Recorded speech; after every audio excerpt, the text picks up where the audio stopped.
नमस्कार बच्चों, मेरी आवाज आ रही है सभी को? Yes, sir. अभी आज क्लियर आ रही ना? जी। हम्म। अभी हम एकांकी के बारे में पहले ज्ञान कर लेते हैं। एकांकी जो होती है एक रिकॉर्डिंग अंक। स्टार्ट करो। हाँ सर, रिकॉर्डिंग चार्ट कर दीजिए मैम। हम्म। तो एकांकी जो होती है, एकांकी नाटक का छोटा भाग होता है। यानी नाटक, आपको पता है पुराने जमाने में बड़े नाटक हुआ करते थे मंच पर, 4-5 अंकों के, 6 अंकों के। तो एकांकी एक ही अंकों का एक छोटा नाटक होता है, एक अंक का होता है। इसमें जो पात्र होते हैं ये 10 या 12 सीमित पात्र होते हैं। इसमें जो दिखाया जाता है, इसका जो मंचांकन होता है, मंचांकन इसका बहुत विशाल नहीं होता, मंचांकन छोटा होता है। तो इस प्रकार से एकांकी एक नाट्यांकन रूप में नाटक का एक छोटा अंश है, एक अंक का होता है। इसकी जो लंबाई होती है नाटक से थोड़ी कम होती है। इस प्रकार से एकांकी को हम सामान्य रूप से कह सकते हैं। पुनः मैं एकांकी और गीत की अवधारणा जब पढ़ाऊंगा आपको ऑनलाइन, तब मैं पुनः एकांकी और गीत की अवधारणा आपको बताऊंगा। फिलहाल आपके लिए इतना ही काफी है। तो विष्णु प्रभाकर की एकांकी है सीमा रेखा। तो सबसे पहले हम विष्णु प्रभाकर जी के परिचय देखते हैं। विष्णु प्रभाकर जो है, हिंदी में, हिंदी गद्य में इनका विशाल योगदान है। इन्होंने कहानियां लिखी, इन्होंने उपन्यास भी लिखे, नाटक लिखे, जीवनी लिखी, फिर एकांकियां लिखी। एकांकी इनकी सबसे अधिक प्रसिद्ध हुई। विष्णु प्रभाकर जी ने विशेषता, इन्होंने बाल साहित्य भी लिखा है। और विष्णु प्रभाकर का मूल नाम विष्णु दयाल था। तो प्रभाकर इनके साथ नाम कैसे जुड़ा? कि प्रभाकर, हिंदी में एक प्रभाकर करके पहले पदवी होती थी, अभी भी है कुछ विश्वविद्यालय में हिंदी प्रभाकर। तो प्रभाकर पदवी इन्होंने प्राप्त की थी, इसीलिए इन्हें विष्णु प्रभाकर कहा जाता है। इनका मूल नाम है विष्णु दयाल। विष्णु प्रभाकर का जन्म 21 जून 1912 में, सन 21 जून 1912 को उत्तर प्रदेश मुजफ्फरपुर जिले स्थित मीरापुर ग्राम में हुआ। तो यह कुछ कारणवश, पारिवारिक कारणवश हिसार हरियाणा चले आए और पंजाब विश्वविद्यालय में इन्होंने बीए किया और फिर प्रभाकर की परीक्षा उत्तीर्ण की। इसीलिए उनके नाम के आगे प्रभाकर शब्द लगाया जाने लगा। शिक्षा समाप्त करने के बाद हिसार में ही सरकारी सेवा में उन्होंने नौकरी की। सरकारी नौकरी के समय में भी उन्होंने साहित्य का अध्ययन किया। 1931 में इन्होंने पहली कहानी लिखी, 1931 में। और सन 1933 में हिसार नगर की शोकिया नाटक कंपनी के संपर्क में आए। शोकिया नाटक कंपनी, और अभिनेता से लेकर मंत्री तक का कार्य किया। यह सरकार में उस समय मंत्री भी रह चुके हैं। और इनको जनता का काफी, यानी जनता इनको काफी चाहती थी, क्योंकि इनको नाटक के रूप में इन्होंने काफी योगदान दिया। इन्होंने रंगमंच के लिए भी योगदान दिया है। और जो कथा जो अपनी स्क्रिप्ट होती है, पटकथा होती, उसके लिए भी इन्होंने लेखन किया। मंचांकन की दृष्टि से इनके नाटक अधिक सफल हुए। 1938 में हंस पत्रिका, हंस का एकांकी विशेषांक प्रकाशित हुआ। उसे पढ़ने के उपरांत मित्रों द्वारा इन्हें प्रेरणा मिली और 1949 को उन्होंने प्रथम एकांकी लिखा। उसका शीर्षक था, इनकी पहली एकांकी थी हत्या के बाद। तो यह आकाशवाणी केंद्र पर ड्रामा प्रोड्यूसर भी रह चुके हैं। बाल भारती जो पत्रिका है बच्चों के लिए, उसके संपादक रह चुके हैं। आर्य समाज से जुड़े हैं, गांधी दर्शन से जुड़े थे। इनका निधन 11 अप्रैल 2009 ईस्वी सन को, ईस्वी को हुआ, 11 अप्रैल 2009 को। इनकी प्रमुख कृतियों में देखो इनके लेखन की विशेषता है सामाजिक चेतना, राजनीतिक, ऐतिहासिक विषयों पर इनकी कथा वास्तु है, सामाजिक, राजनीतिक और ऐतिहासिक। आवारा मसीहा इनकी जीवनी अतिशय प्रसिद्ध हुई।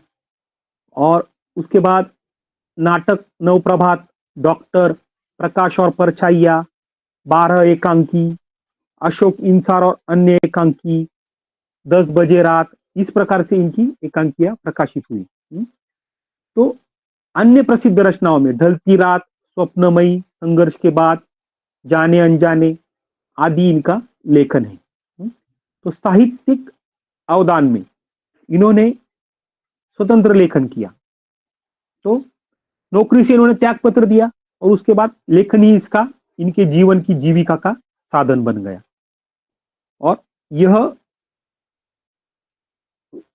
और यह अपने राष्ट्रीय प्रेम और समाज सुधार के लिए भी जाने जाते थे। उसके बाद जो इनको जो पुरस्कार मिले उसमें खासकर पद्म पुरस्कार में पद्म भूषण इन्हें मिला। भारतीय ज्ञानपीठ का इन्हें मूर्ति देवी सम्मान मिला और इन्हें साहित्य अकादमी द्वारा दिया जाने वाला पुरस्कार साहित्य अकादमी पुरस्कार भी इन्हें मिला है। तो यह संक्षिप्त परिचय विष्णु प्रभाकर जी का था। तो हम देखते हैं सीमा रेखा एकांकी। तो सीमा रेखा यह जो एकांकी का शीर्षक है इसके संदर्भ में हम पहले चर्चा करेंगे। देखो सीमा रेखा क्या होती है? जो एक विशिष्ट सीमा तय करती है, उस सीमा के बाहर हमें जाना नहीं है। तो सरकार के और जनता के बीच एक विशिष्ट सीमा होनी चाहिए या नहीं होनी चाहिए। यदि वो सीमा नहीं है तो उसका एक चर्चा से या कुछ अन्य मार्ग से जनता की समस्या का हल निकाला जाए। देखो समाज में अनेक विद्रोह होते हैं, अनेक आंदोलन होते हैं। उस जमाने में जनता की समस्याएं आज भी जनता की समस्याएं रोड पर आकर आंदोलनकारी रोड पर आते हैं, विद्रोह करते हैं। विद्रोह करने के बाद सरकार उन्हें समझाती है कि हम आपकी मांगे पूरी करेंगे, आप शांत हो जाइए। तो सरकार निवेदन देती है जनता, फिर सरकार उसे आश्वासित करती है कि हम आपकी मांगे पूरी करें। फिर से आंदोलन छिड़ता है। कुछ कुछ आंदोलन सरकार द्वारा कुचले जाते हैं यानी ये अनियंत्रण के बाहर होते हैं इनका कुचला जाना। तो यह आंदोलन कुचले जाने के पीछे यही कारण होता है कि कोई सरकार की संपत्ति का नुकसान ना हो जाए। कभी कभी आप देखते हो कि रेलवे के कांच फोड़े गए या कुछ रेलवे जलाई गई, बसें जलाई गई, हाँ? तो या फिर रास्ता रोको किया गया। इस दृष्टि से अनेक प्रकार से आंदोलन होते। इसमें क्या होता है? जनता की संपत्ति का नुकसान होता है, पत्थरबाजी होती है। इस दृष्टि से तो जब जनता विद्रोही बन जाती है तब जनता और सरकार, तो इसमें जो तालमेल की जो समस्या है जनता और सरकार के बीच, जो शांतिपूर्वक ढंग से जो समस्या है उसे छुड़ाना बहुत जरूरी हो जाता है। तो सरकार और जनता के बीच जो सीमा रेखा है वो सीमा रेखा होनी चाहिए या नहीं होनी चाहिए, यह यहाँ दर्शाया गया है। इसके प्रमुख पात्र है लक्ष्मीचंद, शरद चंद्र, सुभाष चंद्र, कैप्टन विजय। ये चारों भाई है। चारों भाई जो जनता की जो सेवा करते हैं उसमें अलग अलग रूप में आते हैं। यानी लक्ष्मी चंद्र जो है व्यवसायी है, व्यापारी है। शरद चंद्र जो है शरद पक्ष का नेता है। याद रखिए लक्ष्मी चंद्र व्यापारी है, व्यवसायी है, सबसे बड़ा भाई है लक्ष्मी चंद्र। उनके 2 नंबर का भाई है शरद चंद्र, यह सत्ता पक्ष का नेता है। सुभाष चंद्र जो है यह विरोधी पक्ष का नेता है, जिसे हम अपोजिशन कहते हैं। सुभाष चंद्र विरोधी पक्ष का नेता, शरद चंद्र सत्ता पक्ष का नेता। और इनका आखिरी छोटा भाई है कैप्टन विजय। कैप्टन विजय जो है यह पुलिस में कार्य करता है। देखो, तो जनता के चार अंगों के सेवा करने वाले चार भाई। तो लक्ष्मी चंद्र की पत्नी है तारा, इनका नाम है, लक्ष्मी चंद्र की पत्नी का नाम है तारा। शरद चंद्र की पत्नी का नाम है अन्नपूर्णा। सुभाष चंद्र की पत्नी का नाम है सविता। सविता जो है 35 साल की है। लक्ष्मी चंद्र बड़े भाई 55 साल के हैं। और कैप्टन विजय जो है, यह कैप्टन विजय इनके सबसे छोटे भाई है इस दृष्टि से। तो हम एकांकी का अध्ययन अभी शुरू करते हैं। एकांकी का विषय है सामाजिक चिंतन, राष्ट्रीय चेतना। तो राष्ट्र के लिए हितकारी, राष्ट्र की जो समस्या है, मूल समस्या, उसको दर्शाया गया है। राष्ट्रीय चेतना, सामाजिक चिंतन या राजनीतिक प्रवाह, यह एकांकी का मूल विषय है। दूसरे भाई उपमंत्री, पहले हम देखो जैसे जो मंचांकन है उसका वर्णन होता है। उपमंत्री बैठे हैं ड्राइंग रूम में, उनकी आयु 52 वर्ष है। आधुनिक पर सादगी की छाप, यानी आधुनिकता भी है वो ड्राइंग रूम में उनके, और सादगी भी है। दीवार पर गांधी जी का चित्र है और 2-3 टिपाइयों पर भी चित्र है और पुस्तकें पड़ी हुई है। इस प्रकार से वहां का दृश्य है। पूर्व और पश्चिम का द्वार है, वहां पे सोफ और मेजे है। एक रास्ता दिखाया गया है मंच पर। देखो, मंचांकन का चित्रण करना यह बहुत बड़ी बात होती है। अभी आपने कभी ड्रामा देखा है या नहीं मुझे नहीं पता, तो आप कभी ड्रामा देखने जाओ एक बार। ड्रामा और फिल्म में यही अंतर होता है कि ड्रामा जो होता है, नाटक जो होता है, वे एक ही बार मंचन होता है, उसमें कोई कट या एक्शन नहीं होता। एक ही बार एक्शन होता है ड्रामा में, नाटक में। इसीलिए हम जब कहते हैं ना रोजमर्रा की जिंदगी में कि ये ड्रामा थिएटर का एक्टर है, ड्रामा थिएटर का एक्टर है, तो ड्रामा थिएटर का एक्टर जो होता है वो काफी सशक्त होता है। तो मंचांकन की दृष्टि से भी यह एकांकी सफल रही थी। 2 क्षण बाद शरद चंद्र तेजी से आते हैं, बेहद परेशान है और बेचैन भी है, और टेलीफोन उठा लेते हैं, नंबर मिलाते हैं। हेलो, मैं शरद चंद्र बोल रहा हूं, विजय का कुछ पता चला? यानी इनका जो ये जो विजय है, विजय का पता नहीं चल रहा है, विजय लापता है, उनका जो सबसे छोटा भाई है। ऐसे कौन कहता है? शरद चंद्र कहता है। तो क्या घायल हो गया, लूटमार हुई, कैसे घायल हो गया? इस प्रकार मैं आपको सारांश रूप से पढ़ा रहा हूं, ऐसे तो इसको 4-5 तासिका भी आपकी कम पड़ जाएगी। तो जैसे शरद चंद्र कहता है कि विजय घायल हो गया, इस प्रकार से। तो अन्नपूर्णा कहती है, तो शरद चंद्र ऐसे हड़बड़ाहटी से बात करता है फोन पर, क्या गोली भी चली है? तो अन्नपूर्णा कहती है, आपने कुछ सुना है? कौन? अन्नपूर्णा, शरद चंद्र की पत्नी। आपने कुछ सुना है? हाँ सुना है, गोली चल गई। ऐसे कौन कहता है? शरद कहता है। अन्नपूर्णा कहती है, अपने राज में भी गोली चलती है। यानी सत्ता पक्ष का नेता है शरद चंद्र। तो अन्नपूर्णा उसको मतलब यानी व्यंग्य रूप से कहती है, अपने राज में भी गोली चलती है। शरद चंद्र का, अपना राज समझता कौन है? लेकिन तुम कहाँ गई थी, ये शरद चंद्र पूछ रहा है। तो अन्नपूर्णा कहती है, जीजी के पास। रास्ते में सुना रामगंज में गोली चल गई। तो उन्होंने सुना जो रामगंज है, वहां का जो परिसर है, वहां गोली चली है। बाजार बंद हो रहे हैं, भय छाया हुआ है, लोग सरकार को गालियां दे रहे हैं। यानी देखो, सरकार को गालियां दे। क्यों चली गोली?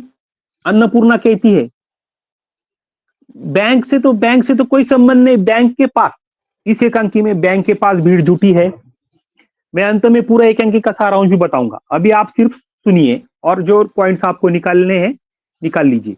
तो बैंक के पास भीड़ जुटी है, बैंक से कोई संबंध नहीं।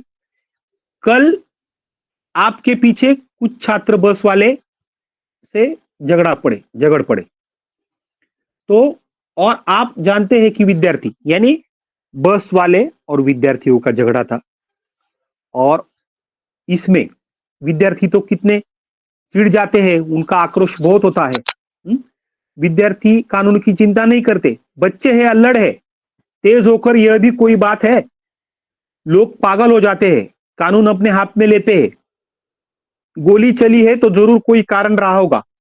कुछ लोगों ने बैंक पर धावा बोला होगा, तो बैंक के ऊपर लोग पत्थर फेंकने लगे और पुलिस पर पत्थर फेंके गए। तो बाद में सविता का प्रवेश होता है।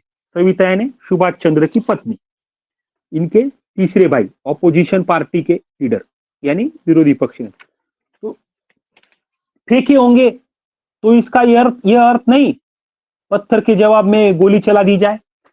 गोली उन्हें आत्मरक्षा के लिए नहीं दी जाती, जनता की रक्षा के लिए दी जाती है, ऐसी सविता कहती। अन्नपूर्णा कहती है, सविता तुम कहां से आ रही हो, तुम क्या कर रही हो, ऐसे शरद कहता है। तो मैं ठीक कह रही हूं, सविता कहती है।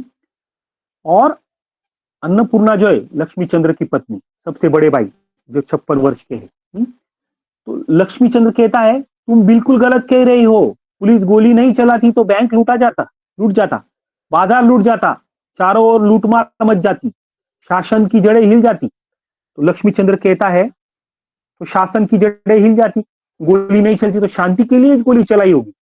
दृष्टि का, इनकी कहने का दृष्टिकोण यह है कि शांति हो पाए भगदड़ी में। तो इसमें केवल यह विद्रोह में क्या होता है, केवल यह विद्रोह नहीं होता, ना कि विद्रोह होता है, इससे जनता की संपत्ति का नुकसान भी होता है, इसलिए थोड़ी शांति हो जाए इसीलिए गोली चलाई होगी। तो अब तक इन्हें पता नहीं है गोली किसी के ऊपर चली हुई है, गोली हवा में चली हुई है, ऐसा ही सबको लग रहा है। शासन की जड़ें हिलती है। लक्ष्मी कहती है हाँ मेरा नुकसान होता, सॉरी लक्ष्मी कहता है कि लक्ष्मीचंद कहता है कि मेरा नुकसान होता, मैं सरकार की प्रजा हूं, प्रजा की रक्षा करना सरकार का फर्ज है। तो सविता कहती यानी सरकार की पुलिस आपकी रक्षा के लिए है। तो सविता कहती है आपकी रक्षा के लिए पुलिस है, जो लक्ष्मीचंद्र जो व्यापारी है तो ये कहता है मैं प्रजा हूं, मेरे रक्षा के लिए पुलिस है। और सविता कहती है केवल आपकी, तो अन्नपूर्णा कहती है न न सविता, इनका मतलब केवल अपने से नहीं, भीड़ का इनका ही नुकसान करके न रह जाती, वह सारे शहर को बर्बाद कर देती। देखो यह भीड़ केवल अपने से ही नहीं है, केवल अपना ही नुकसान नहीं होता, सारे शहर का नुकसान होता। तो भीड़ में इतनी शक्ति होती है। और सविता और शरद के तो यहां जो मुद्दा चल रहा है, यह चल रहा है कि भीड़ में इतनी शक्ति होती है कि इतना नुकसान कर दे। तो सविता की तो क्या, भीड़ में तो बहुत शक्ति होती है, यानी विद्रोह क्या होता है, इसका भी यह उत्तर है।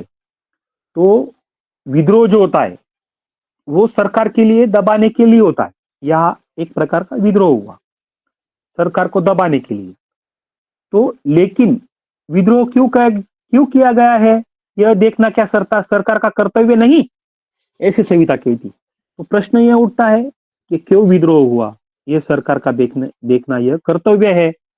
वहां किसी नेता का जाना आवश्यक है और कुछ बोलना आवश्यक है, कुछ उनको रोकना आवश्यक था। उनको यह आह्वान किया जाए कि उनको रोका जाए, लेकिन ऐसा कार्य तो नहीं हुआ, ऐसे सविता कहती है। तो फिर से शरद चंद्र को एक कॉल आती है और वे पूछते हैं क्या 20 घायल है अस्पताल में, और वो टेलीफोन रखकर तेजी से मुड़ने लगता है। टेलीफोन का चोंगा यानी एक पहले के टेलीफोन को एक ऐसा पाइप होता था बांबू का, तो उसको पीछे एक कपड़े जैसा लगाया रहता था, इस प्रकार का टेलीफोन था पहले।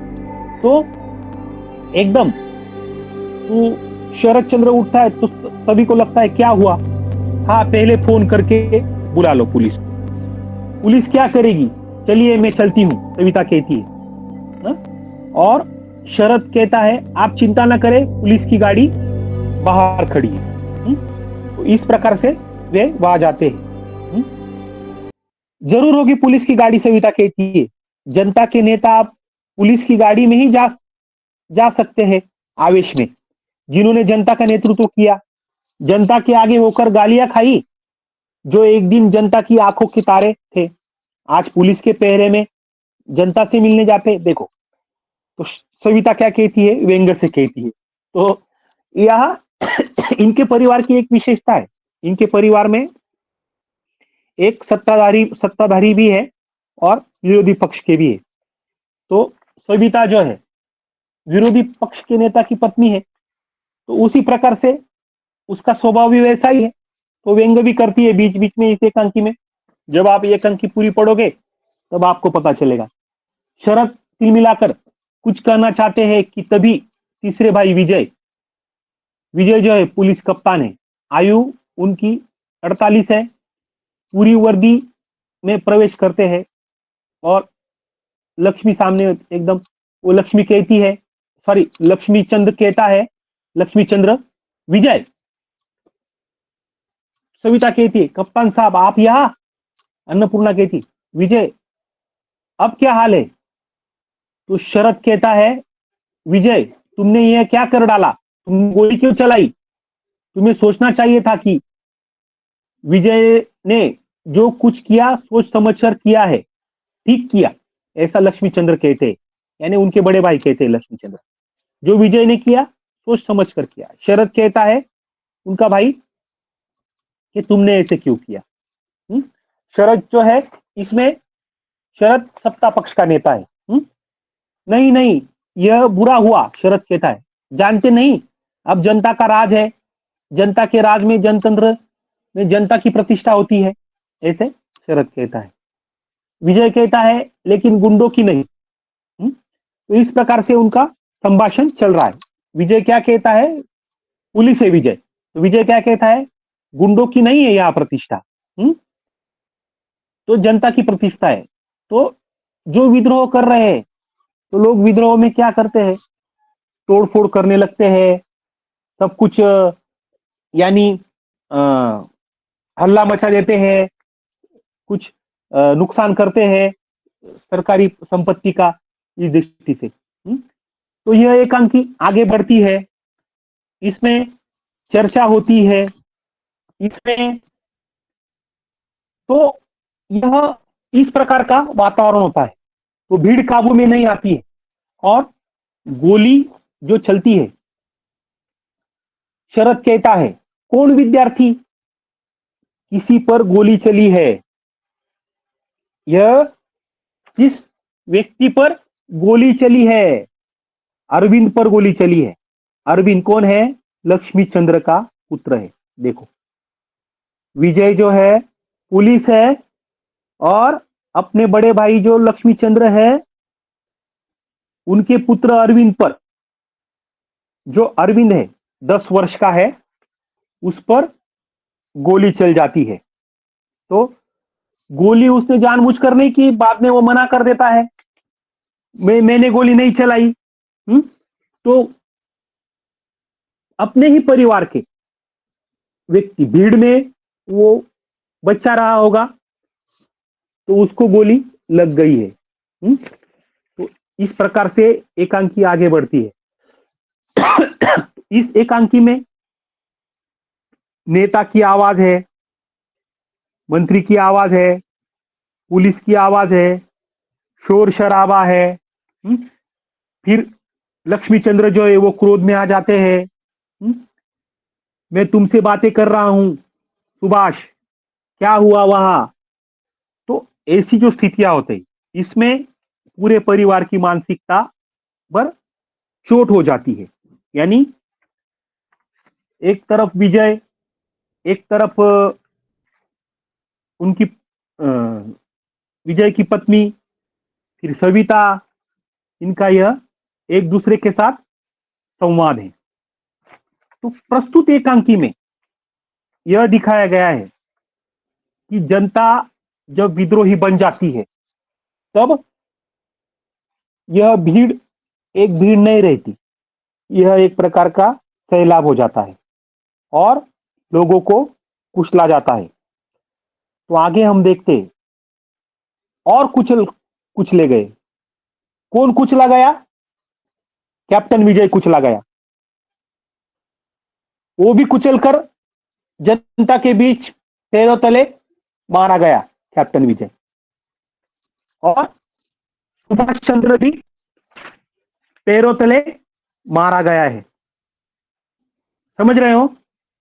यानी एक ही परिवार के 3 लोग, कौन?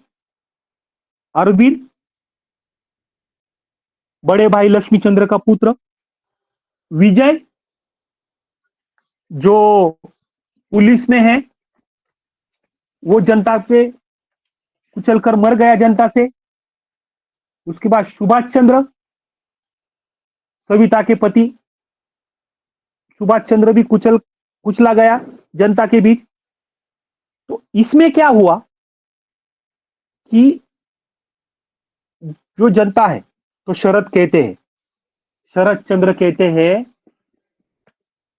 इसे अन्नपूर्णा से की पक्ष के नेता और सुभाष से, सॉरी, अन्नपूर्णा और लक्ष्मीचंद्र से कहते हैं कि हाँ, सुभाष भी कुचला गया, लेकिन खबरदार, जो उनके लिए रोए, रोने से उन्हें दुख होगा।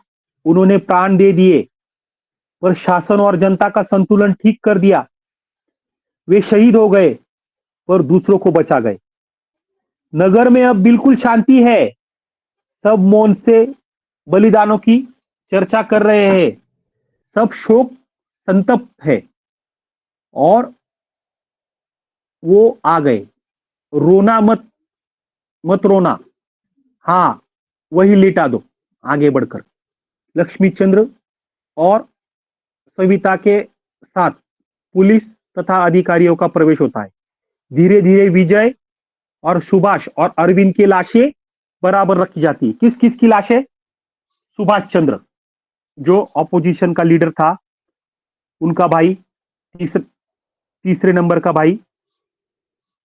विजय की लाश आखिरी नंबर का भाई, 4 नंबर का, और अरविंद की लाश। इन तीनों की लाशें सामने रखी जाती है। और एक भयंकर सन्नाटा छा जाता है। सविता का मुख पत्थर की तरह कठोर है। सविता जो है, थोड़ी, यहां मैंने बताया, सरकार पर व्यंग करने वाली महिला है।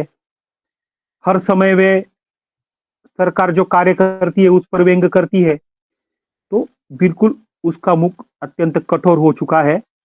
लक्ष्मीचंद्र तूफान की तरह कांप रहे हैं। लक्ष्मीचंद्र देखो, घर में कोई, किसी परिवार में मृत्यु हो जाती है तो हर व्यक्ति की व्यक्तित्व जो है उस प्रकार से उसका दुख होता है। कोई एकदम से शांत हो जाता है, मानसिकता एकदम बिगड़ जाती है किसी की। कोई एकदम से कांपने लगता है, या किसी की रक्तचाप बढ़ जाता है, बीपी बढ़ जाती है, किसी को पसीने छूटते हैं, और कोई कोई जोर जोर से रोने लगता है। किसी को रोना ही नहीं आता, बिल्कुल स्तब्ध हो जाता है। तो शरद दृढ़ता से प्रबंध में लगे हैं। कौन? शरद चंद्र जो है दृढ़ता से क्या है, प्रबंध में लगे। 2 नंबर के भाई जो नेता है वह। और इस दृष्टि से यह दृश्य है, उमा तेजी से बढ़ती है। उमा जो है कैप्टन विजय की पत्नी, और बराबर जोर से चीख मारती है,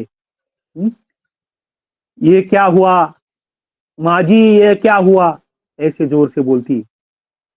और तारा भी अंदर से आती, तारा लक्ष्मीचंद्र की पत्नी है, वे अंदर से आती है। तो बड़े ही जो भाभी है, उसे क्या बोलते हैं, माँ जी कहते हैं उस समय में, उस दौर में। तो कैसा दृश्य है पूरे परिवार का। और तारा कहती है, कैसा शोर, अन्नपूर्णा, अरविंद आ गया। कहाँ है अरविंद? अन्नपूर्णा कहती है ये दुख भरी आवाज से। और शरद क्या कहते हैं, भाभी यह देखो, कमरे में तीनों लेटे हैं, कभी नहीं उठेंगे। कौन कहता है? शरद कहता है, उनका 2 नंबर का भाई। भाभी देखो, कभी नहीं उठेंगे। ये अरविंद और सुभाष, यह जनता की क्षति है। अरविंद और सुभाष क्या है? जनता की क्षति। देखो कैसा वाक्य है, अरविंद और सुभाष जनता की क्षति, यानी जनता का नुकसान है। इन वाक्यों को बहुत इन वाक्यों पर ठीक से ध्यान देना आप, बिल्कुल ये पूरे एकांकी का पूरा मर्म है। तो अरविंद जो है यह क्यों कौन है? व्यवसायी का बेटा है, यानी जनता हो गया, जनता है। सुभाष जो है अपोजिशन पार्टी का लीडर है, यानी क्या है? जनता है। और ये वाक्य फिर से आप सुनो, ये कभी नहीं उठेंगे, ये अरविंद और सुभाष है। यह जनता की क्षति है और इधर यह विजय है, यह सरकार की क्षति है। यानी विजय जो है सरकार का नुकसान है। विजय जो है सरकारी कर्मचारी था, वे जनता की रक्षा कर रहा था, तो जनता की क्षति कौन हो गए? अरविंद और सुभाष। और सरकार की क्षति विजय, जो पुलिस है वह जनता की रक्षा कर रहा था, यानी सरकार को बचाने का प्रयास कर रहा था, क्षति रोक रहा था सरकार की। तो अन्नपूर्णा कहती रोकर, यह तुम कैसी बावलों की सी बातें करते हो, यह सब मेरे घर की क्षति है। अन्नपूर्णा कहती है, मेरे घर की क्षति है सब। और सविता कहती है, उसी तरह पत्थरवत नहीं जीजी, यह उनकी नहीं सारे देश की क्षति है। देश क्या हमसे और हम क्या देश से अलग है। तो सविता क्या कहती है, कितना जबरदस्त वाक्य है, देखो पूरे एकांकी का सार है। तो यह उनकी नहीं सारे देश की क्षति है, यह देश क्या हमसे और हम क्या देश से अलग है। तो हम देश से अलग नहीं है और देश हमसे अलग नहीं है, हा? और आखिरी वाक्य शरद का, तुमने ठीक कहा सविता, यह हमारे देश की क्षति है, यह हमारे देश की क्षति है, ऐसा शरद कहता है। जनतंत्र में सरकार और जनता के बीच कोई विभाजक रेखा नहीं होती। जनतंत्र में जनता, सरकार और जनता के बीच कोई विभाजक रेखा नहीं होती। तो यही अब हम शीर्षक की ओर मुड़ते हैं और इस संवाद पर भी चर्चा करते हैं कि जनता और सरकार, इसके बीच कोई सीमा रेखा नहीं होनी चाहिए। इसमें तालमेल होना चाहिए और यह तालमेल से जनता को भी अपने आप पर नियंत्रण रखना चाहिए और सरकार को भी अपने आप पर नियंत्रण रखना चाहिए। कभी कभी ऐसी परिस्थितियां आ जाती है कि जनता विद्रोही बन जाती है और इसी विद्रोह का चित्रण इस एकांकी में विष्णु प्रभाकर जी ने किया है। समझ रहे हो आप? तो कभी कभी किसी विवाद की चिंगारी छोटी होती है और विद्रोह बढ़ जाता है। ऐसे समाज में आज भी सामाजिक असामाजिक तत्व और विद्रोही तत्व, भेदभाव के तत्व, विषमता के तत्व कार्य करते हैं। तो इस देश काल वातावरण में भी यह एकांकी सार्थक सिद्ध होती है, ऐसे प्रतीत हो रहा है। और जनता का विद्रोही रूप को लक्षित किया गया है, किंतु जनता और सरकार में कोई सीमा रेखा नहीं होनी चाहिए। जो सीमा रेखा यहाँ थी, तो इस सीमा रेखा को लागने का कार्य विद्रोह का साधन लेकर किया गया और वो जनता को रोकने के लिए जनता इतनी बेकाबू हो गई तो गोली चलानी पड़ी। और गोली उसी जनता के जो तत्व थे, एक सत्ता पक्ष का नेता था, एक ऑपोजिशन पार्टी का नेता था, विरोधी पक्ष था, एक व्यापारी है और एक पुलिस है, उसी परिवार को यह भुगतना पड़ा। तो इस दृष्टि से इस एकांकी की मूल संवेदना यही है कि जनता और सरकार के बीच तालमेल होना चाहिए और एक कोई सीमा रेखा नहीं होनी चाहिए। उसमें एक दूसरे से आपसी मेल हो या एक कोई सीमा रेखा ना हो और अपनी अभिव्यक्ति जनता शांति से प्रस्तुत कर सके और सरकार भी अपना मत जनता के सामने रख सके। तो ऐसे विद्रोह कभी नहीं होंगे और इस विद्रोह को हम जनता और सरकार काबू पा सकती है। इस दृष्टि से मूल संवेदना इसमें सामाजिक, राजनीतिक और राष्ट्र के लिए यह अहितकारी है जो घटना हुई। यह तो राष्ट्र की मूल चिंता भी इसमें दर्शाई गई है।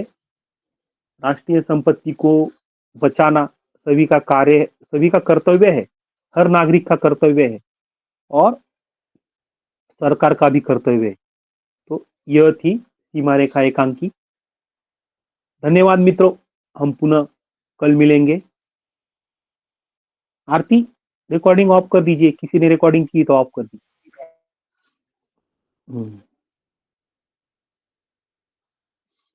आपको एकांकी मैंने एक पीडीएफ भेजी है समूह में, सुनो बच्चों।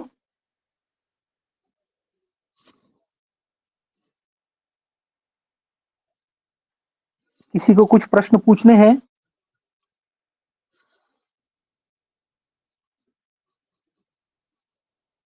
मैं इस एकांकी के बारे में कुछ बताता हूँ। प्रश्न कैसे पूछे जाएंगे? सब लोग लेफ्ट हो रहे हैं, उनको लगा लेक्चर समाप्त हो गए। मेरी आवाज आ रही सभी को? श्रावणी,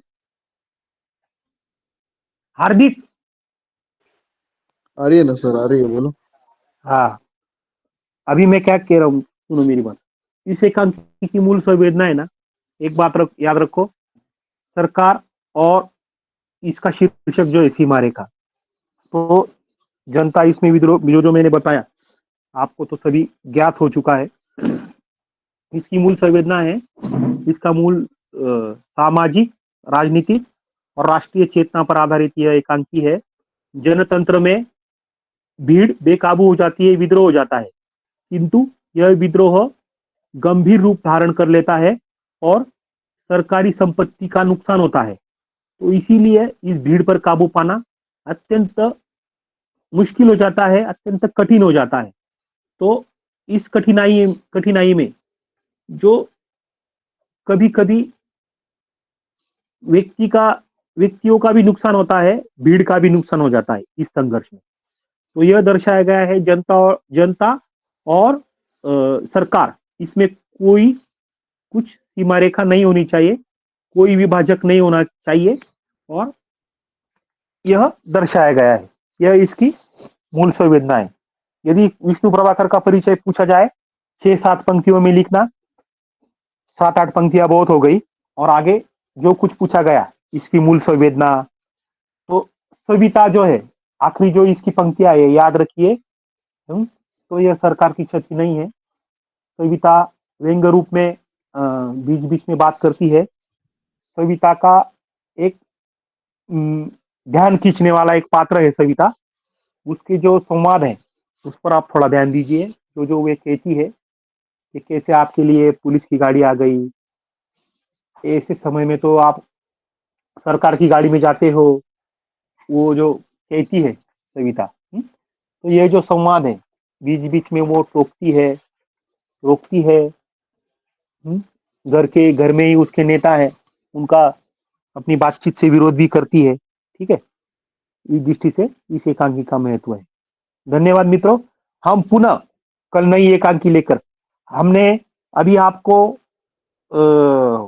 शैलेंद्र का पढ़ाया, शैलेंद्र के गीत हमने आपको अभी वो यूट्यूब पे डालना है। इसका शाहिर लुधियानवी का, शाहिर लुधियानवी हो गया, शाहिर लुधियानवी पढ़ा दिया मैंने आपको। मैंने अभी आज एक एकांकी पढ़ाई। शाहिर लुधियानवी का भी मैं यूट्यूब पे डालता हूँ उस वीडियो को। उसके पश्चात मैंने अभी आपको एक एकांकी पढ़ाई। कल और परसों मैं दोनों एकांकी पढ़ा दूंगा। तो आप मैंने जो पढ़ा है यूट्यूब पे भी देखिए। एक सारांश रूप में नोट्स निकालने का भी प्रयास करूंगा। कुछ नोट्स जो है शाहिर लुधियानवी और उनके गीत है वो मैंने यूट्यूब पे डाले हैं और कुछ एकांकी भी मैंने डाली है। इन लेखकों के परिचय भी मैंने भेजे है यूट्यूब पे।